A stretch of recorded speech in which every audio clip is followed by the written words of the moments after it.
Dans un droit de réponse adressé à la chaîne Vision 4 au sujet de l'état de la route EDA à Kribi, le ministre des Travaux publics a rappelé les efforts engagés par le gouvernement pour la réhabilitation des infrastructures routières. Toutefois, en évoquant lui-même les zones fortement dégradées, les retards d'exécution et les contraintes budgétaires, son intervention a finalement confirmé plusieurs constats formulés par les panélistes, notamment sur la dangerosité et la vétusté de certains tronçons. Écoutez la lettre du ministre et les panélistes. Mais le constat est là, c'est-à-dire que la route est pourrie à Kribi. Bon, les éléments qu'il nous donne est bien parce que quelque part, il explique qu'il y a eu ces cessations de paiement. Donc, ça, il continue à justifier, en fait, pourquoi la route de Kribi est mauvaise. En fait, il nous donne raison, c'est ça? Il nous donne raison, peut-être volontairement ou involontairement, et faisons remarquer avec autorité que c'est un constat. Le ministre des Travaux publics, j'ai l'honneur de vous saisir au fin d'exercer le droit de réponse du ministère des Travaux publics à la suite du sujet diffusé sur Vision 4 TV lors de l'émission Club d'élite du dimanche 28 décembre 2025 à 11h30, intitulé « État du tronçon et à Kribi, le port de Kribi en totale paralysie ». Nous avons suivi les échanges sur votre plateau, certaines analyses présentées mues par la malveillance, dont une appréciation partielle et inexacte de la situation des travaux d'entretien en cours sur l'axe EDA Kribi pour assurer la circulabilité du dit axe en dépit de la suppression des décaissements du fonds routier qui assure les paiements des prestations. Nous dénonçons le fait que les services du ministère des Travaux publics n'aient pas été associés à ces débats, alors que les questions abordées relevant de ces compétences méritent un éclairage holistique, car elles appellent au recoupement des sources et à la prise en compte de toutes les parties concernées. Dans un souci de la bonne information du public, le ministre des Travaux publics tient à apporter les clarifications nécessaires et sollicite la diffusion de son droit de réponse, conformément aux articles 56 et 57 de la loi numéro 90/052 du 19 décembre 90, relative à la communication sociale au Cameroun dans les conditions techniques et d'audience équivalentes à celles de l'émission concernée. Vous trouverez en pièces jointes les éléments de clarification destinés à édifier votre rédaction et vos auditeurs et téléspectateurs. Et donc, le ministre a joint cette fiche d'éléments de clarification relatifs à la route EDA Kribi.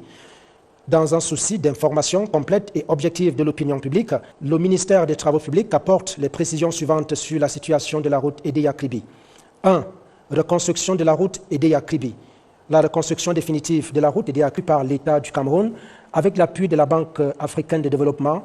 Le projet sera exécuté en 2 lots, à savoir le lot 1 EDA Pont de Bivouba et le lot 2 Pont de Bivouba-Kribi, avec la construction d'un échangeur à l'entrée de l'autoroute Kribi-Lolabé.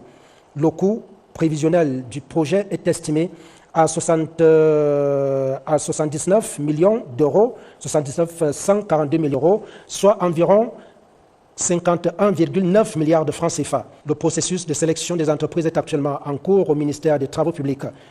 2 travaux d'entretien confortatifs en cours. Dans l'attente de cette reconstruction définitive, des travaux d'entretien confortatifs sont en cours afin de maintenir la circulation et de réduire les risques d'accidents sur cet axe stratégique. Ces travaux ont été confiés à l'entreprise Soma sous la maîtrise d'œuvre de la mission de contrôle Prisma SAL.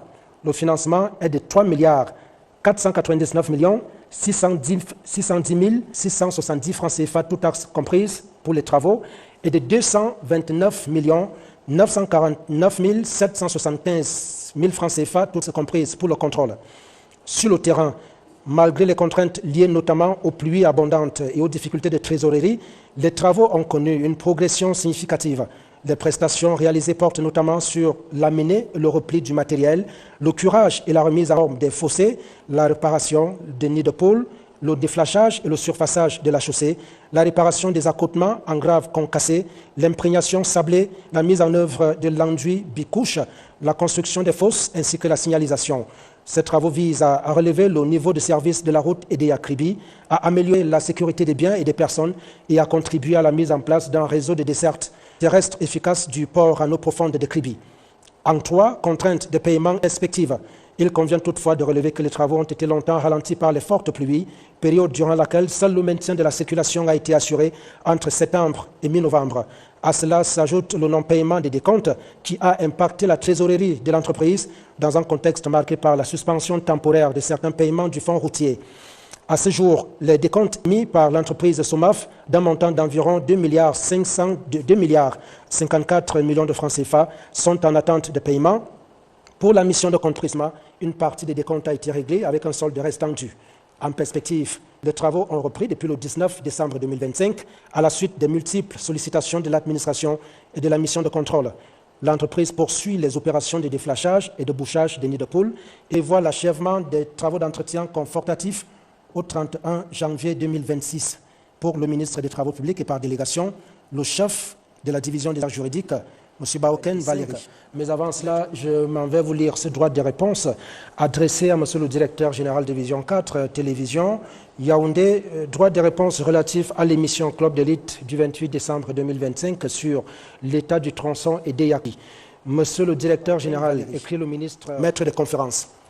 Eh bien, voilà donc le droit de réponse fleuve que nous a servi le ministre des Travaux publics à la suite de notre émission de dimanche dernier. Alors, rien ne va changer. La route d'Edea Kribi ou Kribi-Edea, comme vous voulez, est parsemée de nids de poules, de billets, et là, c'est un fait. Nous n'avons pas accusé le ministre des Travaux publics parce que nous ne savons pas si les fonds ont été débloqués ou pas. Ce qui est factuel, c'est que les nids de poules, au moment où nous vous parlons, sont imperceptibles sur la route Edea Kribi, et ça ne va pas changer, Dieu donné Somba. Je pense qu'on se devait quand même de dire ce droit de réponse du ministre des Travaux publics. Je ne sais pas si ça change quelque chose sur la réalité du terrain. Disons que le problème, c'est que le ministre se retrouve comme une sorte de bouc émissaire, n'est-ce pas, des dysfonctionnements de tout l'ensemble. De toute l'administration, c'est ça. Parce que les travaux publics, c'est un secteur extrêmement onéreux qui demande la mobilisation de gigantesques masses d'argent. Lorsque le ministre se retrouve dans l'obligation de soutenir des charges trop importantes alors que la trésorerie ne suit pas, il est naturel que l'homme de la rue l'accuse, alors qu'en fait le problème n'est pas le sien. Au-delà même des accusations, nous avons le constat de ce qu'il y a des nids de poules. Je vais en venir. Le constat est lié au fait que l'État n'a pas les moyens opérationnels pour mobiliser les entreprises à construire, à entretenir correctement les routiers. C'est ça le problème de fond. Seulement, comme c'est le ministre qui lui s'occupe de ce secteur, on a l'impression qu'il travaille mal. Et c'est normal qu'il essaie de se justifier. Mais en fait, le problème, c'est la non-soutenabilité même du secteur. La non-soutenabilité financière, c'est-à-dire que le Cameroun n'a pas assez de ressources, n'est-ce pas, pour résoudre le problème du réseau routier. Et le modèle lui-même, comme j'ai eu toujours à le dire, le modèle n'est pas très bon. Le modèle d'entretien routier, parce que c'est un modèle sur financement budgétaire. Le budget est trop faible pour ça. Donc, ce que le ministre dit, c'est vrai. Ces efforts qu'il fait, que tout le monde constate, les gens de bonne foi, ne peuvent pas être couronnés de succès à partir du moment où la trésorerie ne suit pas. On ne peut pas fonctionner, un État ne peut pas fonctionner sur la base du financement par les arriérés. C'est-à-dire que vous lancez des opérations, l'entreprise travaille et puis on lui dit d'attendre. Ça ne peut pas continuer comme ça. D'accord. Ok. En tout cas, c'était le droit de réponse de Nganou Djoumessi, ministre des Travaux publics, professeur Messanga. Vous avez pris part à cette émission qui nous vaut des réponses aujourd'hui parce que le constat est là, les faits sont là, Dieu donné Somba dit, ce n'est peut-être pas accuser le ministre des Travaux publics, mais c'est lui qui s'occupe de ces secteurs-là. Et donc, le constat, c'est qu'il y a des nids de poules aidés à Kribi et abîmés.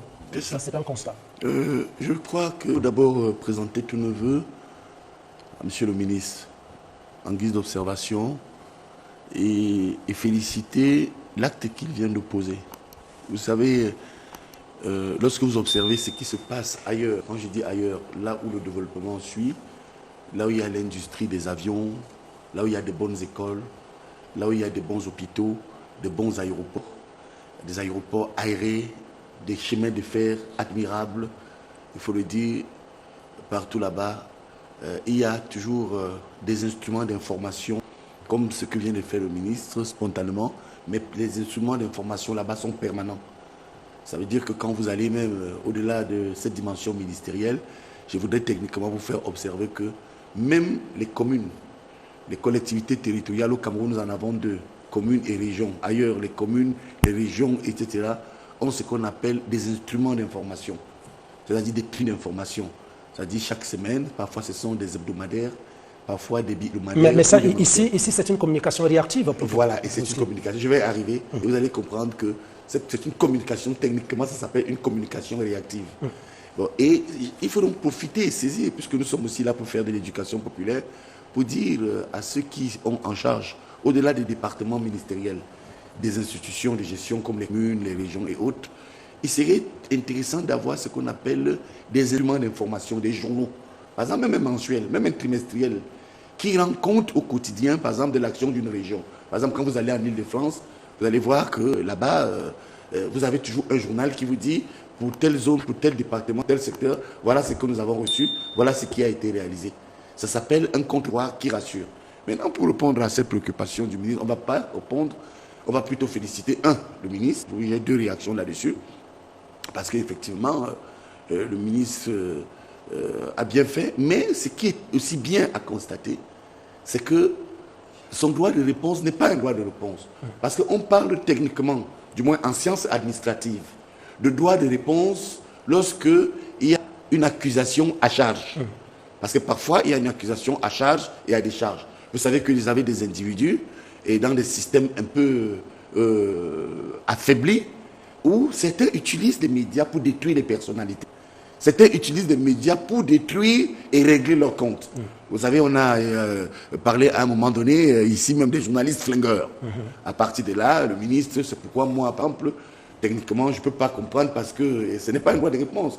Il participe plutôt à cette émission parce qu'à ma connaissance, personne n'a indexé particulièrement le ministre. Mais c'est une participation salutaire. Et deux, je termine là. Mais le constat est là. Mais le constat est là. C'est-à-dire que la route est pourrie à Kribi.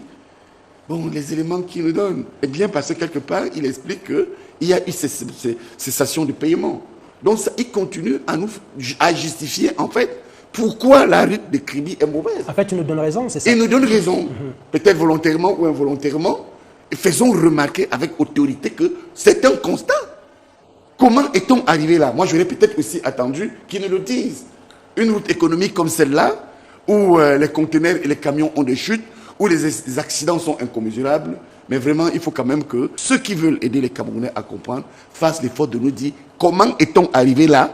Et puis, ces 10 dernières années, qu'est-ce qu'on a mis là comme argent? L'absence de tous ces chiffres me donne plutôt l'impression que leur contribution reste insuffisante. D'accord. Alors, non, c'est pas un débat, s'il vous plaît. Et donc, nous allons rassurer le ministre des Travaux publics qu'on n'a rien contre qui que ce soit. Nous faisons des constats. Le constat, comme l'ont dit professeur Messanga et de Deneba, c'est que la route Eddy-Kribi est complètement abîmée. Mais le ministre nous rassure quand même. À la chute de sa demande de droit de réponse, il nous dit: le ministre des Publics réaffirme par ailleurs sa disponibilité constante à collaborer avec votre chaîne pour la diffusion d'une information juste, complète et vérifiée. Je rappelle que le ministère des Travaux publics planifie, programme, passe les contrats de travaux et en suit l'exécution. Le rendement des entreprises est limité par le non-paiement qui ne relève pas du ministère des Travaux publics. Je vous prie de croire, monsieur le directeur général, à l'assurance de ma considération distinguée. Et donc voilà, je crois que tout est clair. Tout est clair. Le ministre des Travaux publics est l'ingénieur de l'État. OK.